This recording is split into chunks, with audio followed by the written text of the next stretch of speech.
Rice আল মুফাসসিরিন সবচেয়ে বড় মুহাদ্দিস আব্দুল্লাহ বিন আব্বাস। আব্দুল্লাহ হলো চাচা ভাই, আব্বাস হলো কি চাচা, বুঝছেন? নবীজির হ্যাঁ, আমাদের নবী ইসলামের চাচা হলো আব্বাস রাদিয়াল্লাহু তাআলা আনহু। আব্দুল্লাহ হলো চাচা ভাই, তিনি ছিলেন রাইস আল মুফাসসিরিন সবচেয়ে বড় মুহাদ্দিস আব্দুল্লাহ বিন আব্বাস। এটা হলো সেই মসজিদ, বুঝছেন?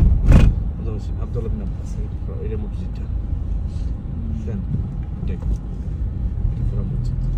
আর ডান সাইডে হলো কবরস্থান, মানে তাইবাসীদের জন্য এখানে মানতে হবে এইটাই, বুঝছেন? আর একটু সামনে গেলে দেখবেন একটা বাউন্ডারি আছে, এখানে ওদের কবরস্থান, মানে এটা শিয়া দেয় নাই, কারণ এখানে অনেক মানুষ বেদাত করতেছে, বুঝছেন? চিহ্ন দেয় মানে এটা এরকম। এইটা হলো সেই এখানে এর ভিতরে হলো আব্দুল্লাহ বিন আব্বাসের মানে চাচা। আর ইয়ার মধ্যে এই গেটটার মধ্যে দেখা যায় বাপ আব্দুল্লাহ বিন আব্বাস রাদিয়াল্লাহু আনহুমা। উনি তো আসছিলেন তাই না মনে হয় আপনার সাথে? জি, আপনার সাথে আসছিলেন মনে হয়? হ্যাঁ হ্যাঁ, এখানে নামাজ পড়ছিলেন। হ্যাঁ হ্যাঁ, বেলটা পড়ে হাজিরা যে বেলটা পড়ে বাংলাদেশে, এটা হলো অনেক লোকের সারা গিয়ে আছে। এটা তো বাংলাদেশ থেকে পড়ে এসে পড়ে। কি রকম ভিডিও করবেন, কি লাইভ ভিডিও করবেন? তাহলে নামাজ কি পড়বি?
বাস নিয়ে এই রিং রোড দিয়া না, কিন্তু অন্য রোড দিয়া, রিং রোড দিয়ে যেতে এই বাসও আসবে না।